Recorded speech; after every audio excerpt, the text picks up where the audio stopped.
Millionaire finds a bride helplessly chained in a burning car. What happens next will shock you. Hello everyone. Before we begin today's story, I have a small favor to ask. Please hit subscribe and turn on the notification bell so you never miss our channel's new videos. It is quick, free, and the best way to support us in bringing you more dramatic stories. Your support truly means the world to us. Where are you watching from? Drop your city or country in the comments below. Thank you very much. Now, let us return to our main character. The night was restless, a storm brewing in the distance. Lightning split the sky, illuminating a winding mountain road slick with rain. A convoy of cars had just passed, headlights slicing through the darkness. But trailing behind, separated from the group, was a single white sedan, decorated with fading flowers and ribbons. Inside, the atmosphere was not filled with wedding joy but with suffocating fear. The young bride sat in the back seat, still in her wedding dress. Her hands were chained tightly together, her wrists raw from struggling. Tears mixed with mascara streaked down her cheeks as she begged the driver to stop, to let her go. The man at the wheel did not respond. His face was expressionless, his eyes fixed on the road ahead. To her, it felt like a funeral march, not a wedding night. Suddenly, the car skidded on the wet pavement. The driver cursed and jerked the wheel, but it was too late. With a sickening screech, the sedan veered off the road, tumbled down the slope, and slammed against a tree. The impact ignited the hood, flames licking upward, hungry and fast. Smoke billowed, swallowing the air inside. The bride screamed, pulling desperately at the chains that kept her trapped. From the highway above, a black pickup truck slowed to a halt. Its driver had seen the flash of fire below. Without hesitation, he grabbed the flashlight from his dashboard and sprinted down the embankment. The rain battered his face, but he did not slow down. Through the storm and smoke, he could make out the figure of the woman inside, her hands raised, pounding on the glass, her veil melting against the heat. "Hold on!" he shouted, his voice swallowed by the roar of the fire. He ripped off his coat, wrapped it around his arm, and smashed the window. Shards exploded outward, cutting his skin, but he did not notice. All he could see was her terrified eyes. He reached in, ignoring the flames that licked his sleeve, and yanked at the chains. They would not budge. The woman coughed violently, the smoke choking her lungs. Her dress had already caught fire at the hem. Panic surged, but so did adrenaline. He pulled harder, bracing his entire body against the car frame, until finally the chains snapped against the metal mount. He dragged her out, cradling her in his arms as the vehicle erupted behind them in a thunderous explosion of sparks and flame. They rolled onto the wet grass, the heat pressing against their backs, but alive. She clung to him, her body trembling uncontrollably, her eyes wide in shock. The storm raged above, but all she could hear was the pounding of her own heartbeat and the stranger's steady voice murmuring, "You are safe now. I have got you." No. But who was this man who had appeared at the exact moment between life and death? And why did his presence feel both unfamiliar and strangely protective? Rain poured harder, drumming against the leaves and soaking the earth beneath them. The stranger lifted the trembling bride into his arms once more, careful not to touch the angry red marks that circled her wrists. She was light, far too light for someone her age, and he could feel how violently she shook against his chest. Her veil was torn, her dress scorched at the edges, and her eyes were still glazed with shock. Step by step, he climbed back toward the highway where his black pickup waited, its headlights dim in the storm. He laid her gently across the passenger seat, then retrieved a thick wool blanket from the back. She flinched when he reached for her, instinctively pulling away, but the exhaustion in her face betrayed how desperately she needed warmth.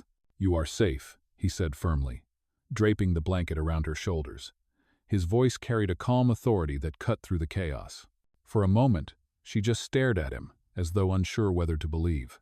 The drive down the mountain was silent, except for the rain hammering against the windshield and the hiss of the tires cutting through puddles. The woman clutched the blanket tightly, her breathing ragged, her swollen eyes never leaving the window. He wanted to ask her questions: who had chained her, why she was in that burning car, but he could see the way her throat closed each time she tried to form words. He respected her silence. After nearly an hour, they reached a secluded cabin at the edge of the forest. He parked, turned off the engine, and guided her inside.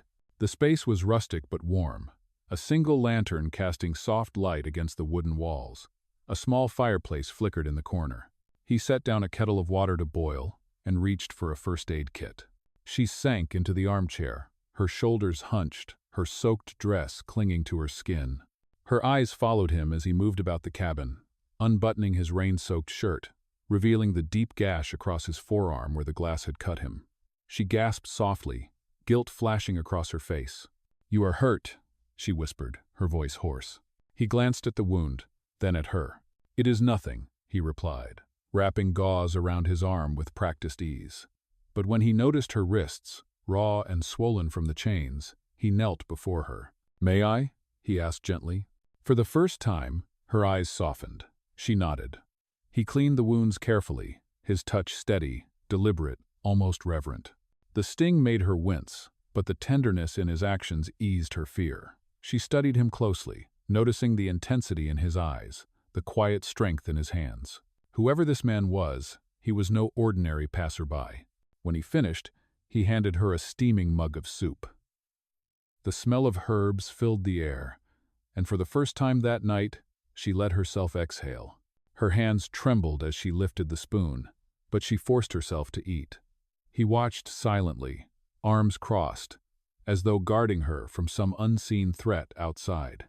After several minutes, she spoke. "They were going to sell me," she confessed, her voice breaking. "My family. They owed money. They promised me as payment. I begged them not to, but they locked me in that car. I thought I would die there." Her words hung in the cabin like smoke, heavy and suffocating. He clenched his jaw, anger flaring in his chest, but he did not let it show. Instead, he reached into his pocket and pulled out a small silver necklace he had found near the wreck. "This is yours," he said quietly, placing it in her hand. Her eyes widened, tears spilling anew as she closed her fingers around it. The gesture pierced through her despair like a sliver of light. The fire crackled, rain pounded against the roof, but inside the cabin, a fragile peace began to take shape. She was still frightened, still wounded, yet, for the first time in what felt like forever, she was not alone. And though she did not yet know his name, the stranger who had pulled her from the flames was about to change the course of her life forever. The storm had passed, leaving the forest wrapped in a heavy silence. The cabin glowed faintly under the pale moonlight, its windows fogged with warmth from the fire inside. The woman sat curled in the armchair, clutching the silver necklace tightly in her hand as if it were the only proof that she was still alive. Across the room, the man watched her quietly, his eyes shadowed by unspoken thoughts. For a few brief hours, the cabin felt like a sanctuary. The crackle of the fire, the rhythmic dripping of rain from the roof, and the low hum of the kettle created a fragile illusion of safety. But deep down, both of them knew it could not last. Just after midnight, the distant sound of tires crunching over gravel shattered the calm. The man's posture stiffened instantly. He moved toward the window, lifting the lantern slightly to peer outside. Two black SUVs rolled slowly into the clearing, their headlights cutting across the trees. His jaw clenched. Whoever they were, they had not come by accident. The bride noticed his change in expression and sat upright, her eyes wide. "They found me," she whispered, her voice trembling. He turned to her, his gaze sharp. "Stay here. Do not move." She shook her head violently. "You do not understand. They will not leave until they take me back." Before he could answer, heavy fists pounded against the cabin door. A deep voice barked from outside. "Open up. We know she is in there." The man's eyes narrowed. He extinguished the lantern with a swift motion, plunging the room into near darkness, save for the glow of the fireplace. He moved silently, pulling a metal bar from the corner. The bride gripped the blanket tighter, her heart racing so loudly she thought they would hear it. The pounding grew more violent, the door rattling on its hinges. Finally, it burst open, splinters flying as three men stormed inside. Their suits were wet from the rain, their shoes leaving muddy prints across the wooden floor. One of them pointed directly at the woman. "There she island, grab her." Before they could advance, the stranger stepped into their path. His broad frame blocked their view of her entirely. His voice was calm, but carried a deadly weight. "You are not taking her," the intruders sneered. "Move aside. You do not want to get involved in this." But he did not move.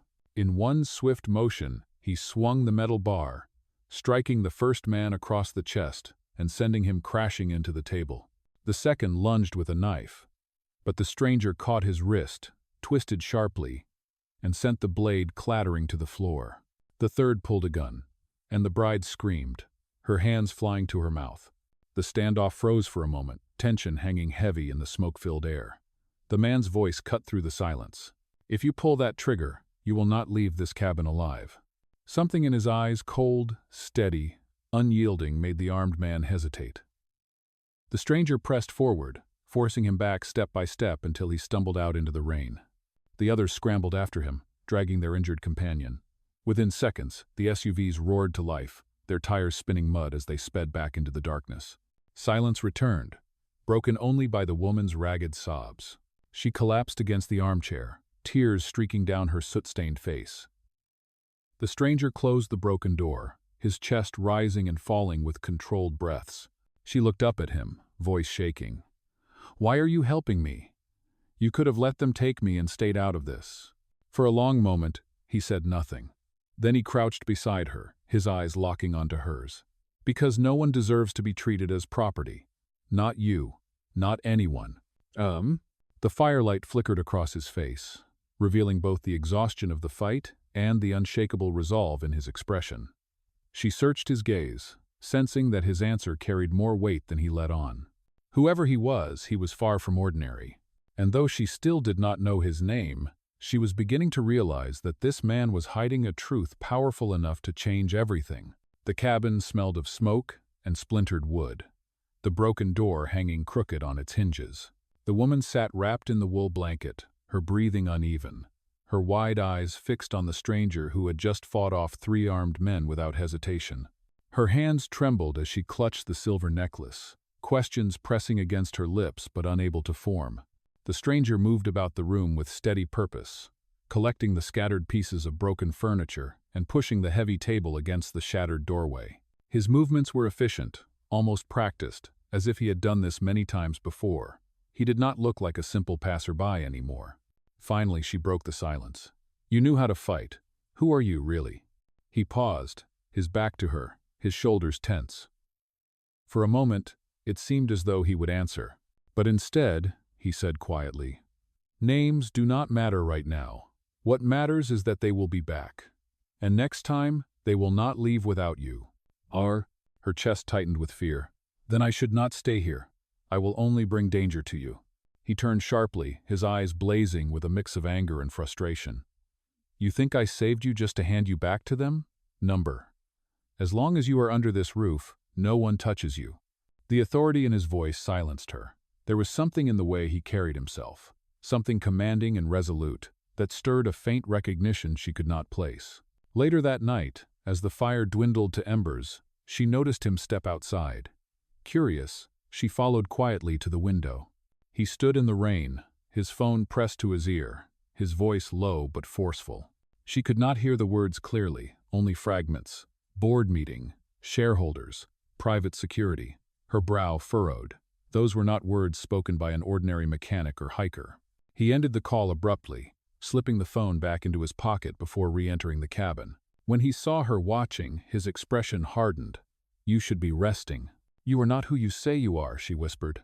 He met her gaze for a long moment, then turned away, unwilling to confirm or deny. The unspoken truth thickened the air between them. She returned to the armchair, heart racing. Pieces began to fall into place, the precision in his movements, the way the intruders had hesitated under his stare. The phone call filled with business terms she barely understood. Whoever he was, his life existed far above the quiet forest and this lonely cabin. Yet, despite the gnawing curiosity, she felt something stronger than fear. Trust. He could have left her in the burning car. He could have abandoned her when the men arrived. But he stayed. He fought. He shielded her, without asking for anything in return. As dawn crept through the trees, painting the cabin in muted gold, she finally closed her eyes and allowed herself to sleep, the necklace pressed tightly against her chest. Meanwhile, the stranger sat near the fire, staring into the flames, his mind restless, He had lived years keeping his true identity hidden from the world outside his empire. But now, fate had forced his hand. The woman asleep beside the hearth was not just a victim he had rescued. She was someone who could unravel his carefully guarded secret. And deep inside, he wondered if the storm that had brought her into his life was not an accident at all, but the beginning of something he could no longer control.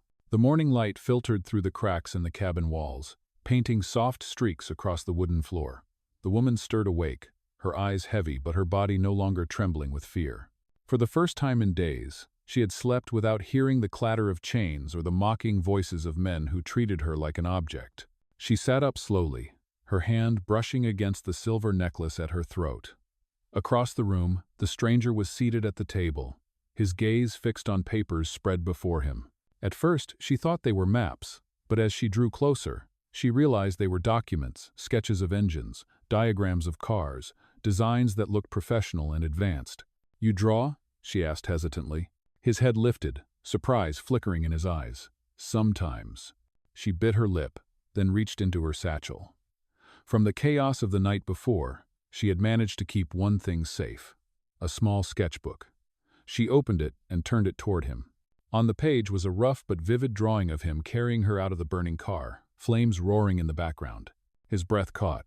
"You did this?" Her cheeks flushed. "It is not much. I wanted to remember." For a long moment, he said nothing, his eyes tracing every detail of the sketch. Then, with an almost reluctant smile, he murmured, "You saw me clearer than I see myself." She closed the book quickly, embarrassed, but he reached out and gently touched her wrist. "Do not hide it. You have a gift." The touch lingered, and so did the silence. For the first time since they had met, their eyes held without urgency, without fear. She noticed the depth in his gaze, the scars hidden behind his calm exterior, and he noticed the quiet resilience in her, the way her spirit had not broken despite everything. Later, as he prepared a simple meal from what little the cabin held, she moved beside him, insisting on helping. Their hands brushed as they passed ingredients, and each time, neither pulled away quickly. The air was different now, charged with something unspoken. When he burned his palm slightly on the hot pan, she grabbed his hand without thinking and guided him to sit. She wrapped his injury with care, her fingers trembling as they pressed against his skin. "You should take better care of yourself," she scolded softly. He studied her, his lips curving faintly. "You sound like someone who has known me for years." She looked up, meeting his eyes, and for a heartbeat the world outside the cabin disappeared. The danger, the fear, the unanswered questions all faded beneath the weight of that fragile connection. As evening approached, the two of them sat by the fireplace. He told her a story about learning to repair his first car when he was only 16, his voice carrying a rare warmth. She listened intently, smiling for the first time since he had met her. "I used to dream of drawing cars," she confessed quietly. "Not riding in them, not being sold in them, but creating them. Designs that belonged to me." He tilted his head, watching her with something close to admiration. "Dreams like that should never die." The fire cracked, sparks flying upward, and she rested her head lightly against his shoulder. Neither spoke, but both felt the invisible thread tightening between them. What had begun as a desperate rescue was slowly transforming into something far deeper, something neither of them could ignore. And though danger still loomed beyond the broken cabin door, inside, they had found a moment of peace, a moment that hinted at love. The night returned heavy and restless, the forest eerily quiet as if holding its breath. Inside the cabin, the fire had dimmed to glowing embers. The woman had drifted into uneasy sleep against the stranger's shoulder, her sketchbook resting loosely in her lap. He sat motionless, listening to the rhythm of her breathing, every sense on high alert. He knew peace never lasted. The faint crunch of gravel outside confirmed his fear. He rose silently, slipping her sketchbook gently onto the table. Through the broken doorway, headlights flared in the distance. The black SUVs had returned, this time with more men, more weapons, and no hesitation. The roar of engines broke the night as armed figures advanced on the cabin. The stranger shook her awake. "You must get up. They are here." Her eyes widened, panic rushing back into her chest.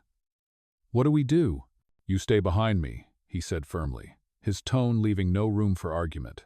The door crashed open, this time without warning. 6 men flooded inside, flashlights slicing through the gloom. One of them grabbed the woman by the arm, dragging her forward. She screamed, struggling against the iron grip. Without hesitation, the stranger lunged. His fist connected with the attacker's jaw, sending him sprawling. Another swung a crowbar, but the stranger ducked low, driving his shoulder into the man's stomach and hurling him across the room. The cabin erupted into chaos, shouts, breaking wood, the crack of gunfire splitting the silence. He shielded her with his body, pulling her toward the back door. But one of the intruders leveled a pistol, aiming directly at her chest. The woman froze, terror locking her in place. The gunshot rang out, but it was not hers. The attacker dropped, clutching his shoulder, the weapon clattering to the floor. Behind them, 2 men in tactical gear stormed in, weapons drawn, voices commanding.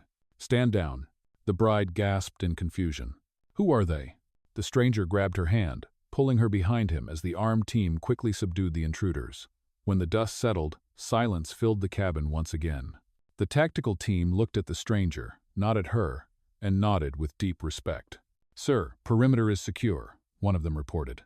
The woman turned slowly, her heart pounding. "Sir?" she echoed, staring at the man who had carried her from the flames. The man who had told her names did not matter. He exhaled, his shoulders finally relaxing, and met her gaze without hiding anymore. "I did not want you to know like this," he said softly, "but I am not just a traveler who stopped on a rainy night." Her breath caught, her fingers tightening around the necklace. "Then who are you?" He stepped closer, his expression steady. "My name is Adrian Kane. I am the Chief Executive Officer of Kane Automotive. The cars on those sketches, they are my company's designs." The truth struck like lightning. She staggered back, overwhelmed. The men who had just risked their lives for him had called him Sir. The phone calls, the quiet authority, the way danger bent under his presence, it all made sense now. "You are a millionaire," she whispered, the word trembling on her lips. He reached for her, his voice earnest. "Yes, but that is not what matters. What matters is that I could not leave you to suffer. Wealth does not give a man purpose. Choice does. And I chose you." Her eyes filled with tears, not of fear, but of shock and confusion. The man who had seemed like a stranger in the storm was in fact one of the most powerful men in the country. And yet, in the darkest moment of her life, he had been the one to hold her, to fight for her, to keep her alive. The reveal changed everything. The question now was whether she could trust that his heart was as real as his power. The night returned heavy and restless, the forest eerily quiet as if holding its breath.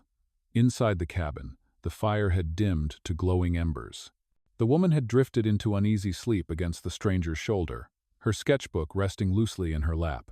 He sat motionless, listening to the rhythm of her breathing, every sense on high alert. He knew peace never lasted. The faint crunch of gravel outside confirmed his fear.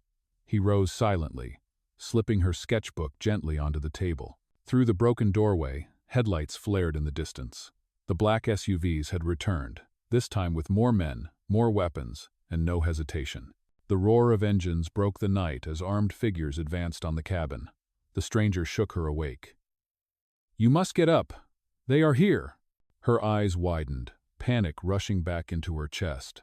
"What do we do?" "You stay behind me," he said firmly. His tone, leaving no room for argument. The door crashed open, this time without warning. 6 men flooded inside, flashlights slicing through the gloom. One of them grabbed the woman by the arm, dragging her forward. She screamed, struggling against the iron grip. Without hesitation, the stranger lunged. His fist connected with the attacker's jaw, sending him sprawling. Another swung a crowbar, but the stranger ducked low, driving his shoulder into the man's stomach and hurling him across the room. The cabin erupted into chaos, shouts, breaking wood, the crack of gunfire splitting the silence. He shielded her with his body, pulling her toward the back door. But one of the intruders leveled a pistol, aiming directly at her chest. The woman froze, terror locking her in place. The gunshot rang out, but it was not hers. The attacker dropped, clutching his shoulder, the weapon clattering to the floor. Behind them, 2 men in tactical gear stormed in, weapons drawn, voices commanding. "Stand down!" The bride gasped in confusion. "Who are they?"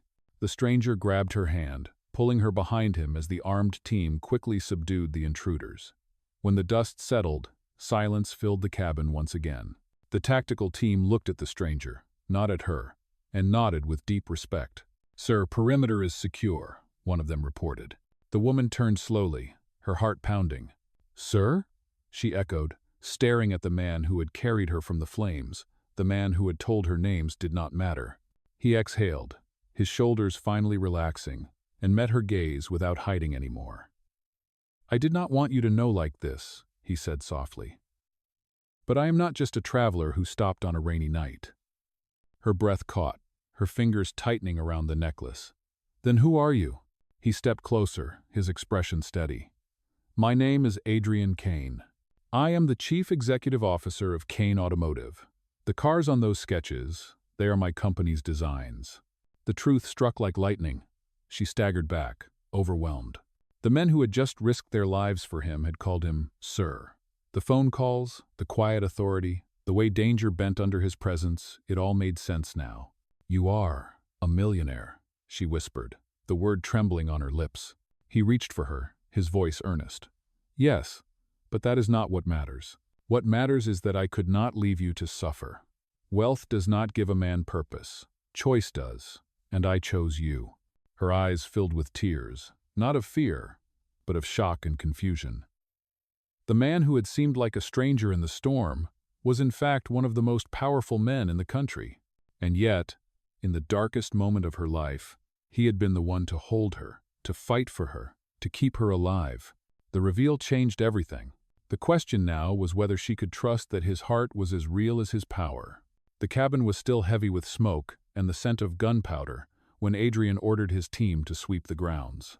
The woman sat near the fireplace, her hands gripping the silver necklace as if it were the only anchor in a storm that had overturned her entire world. He had revealed himself as a man of power, a man whose name carried weight in boardrooms and headlines. Yet tonight, he was simply the man who had stood between her and death. "Adrian," she whispered, testing his name, tasting its truth. He crouched beside her, his voice steady. "They will not touch you again, I promise you." The next morning, his convoy of black SUVs carried them away from the cabin. For the first time, she saw the full scale of his world: drivers, security, assistants, all moving in seamless coordination around him. She sat silently, overwhelmed. But when she looked out the tinted window, she caught her own reflection. For the first time, she did not see a victim. By noon, they were in the city, standing before the cold marble steps of a courthouse.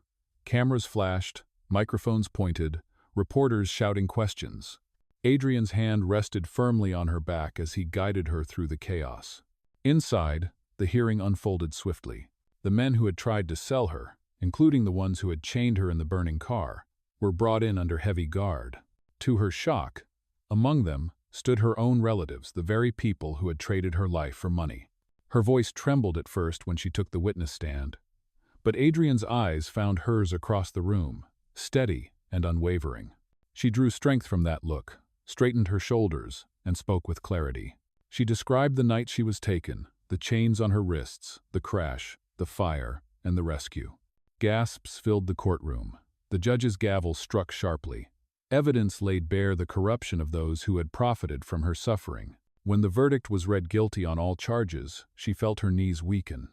Adrian was there instantly, catching her before she could fall. Outside, the press swarmed again. But Adrian did not speak of himself or his company. Instead, he stood before the cameras and said, "No woman should ever be treated as a debt to be repaid. Justice is not just a word. Today, we proved it can be action." The crowd erupted in applause. She clung to his arm, tears sliding down her face, not of fear, but of release. For the first time, the chains that had bound her were not only broken, they were replaced by dignity, by truth, and by the promise of a future she could finally claim as her own. The courthouse steps emptied slowly as the crowd dispersed, leaving only the echo of camera shutters and the memory of a verdict that had changed everything. The woman stood beside Adrian, her hands trembling not from fear, but from the enormity of freedom.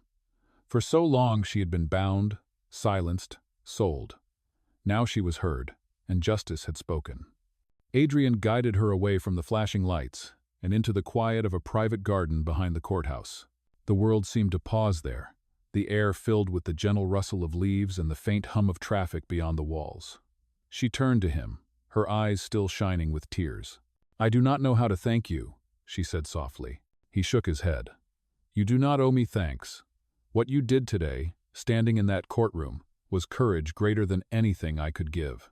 Her fingers brushed against the silver necklace, the one he had returned to her on that stormy night. Slowly, she unclasped it and placed it in his palm. "You held on to this when I thought my life was over. It kept me alive.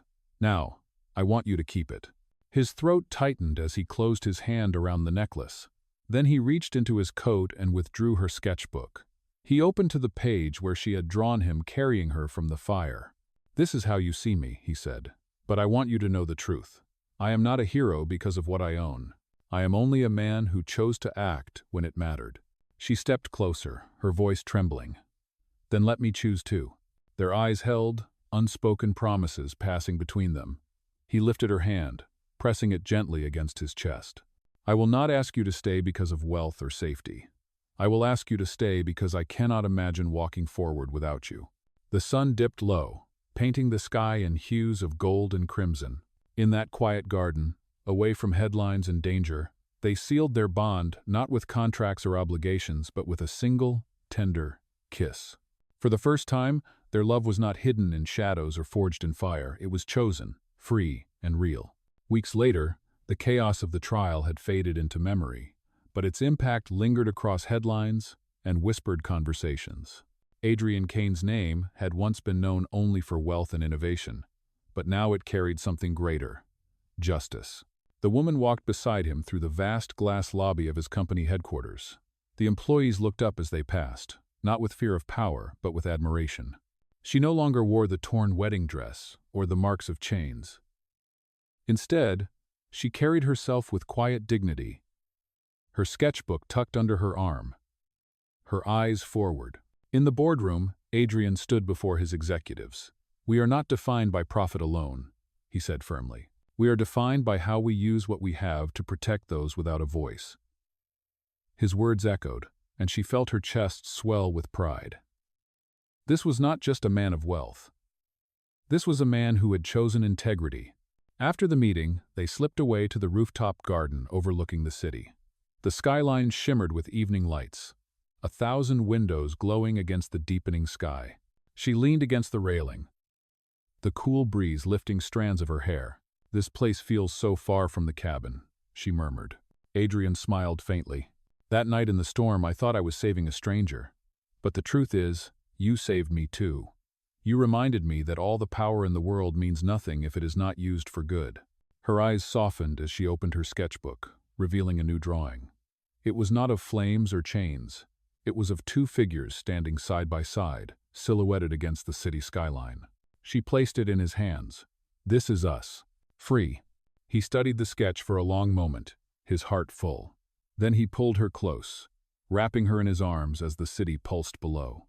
The fire that had once threatened to destroy her life had instead lit a path to something she had never thought possible: justice, dignity, and love that was real.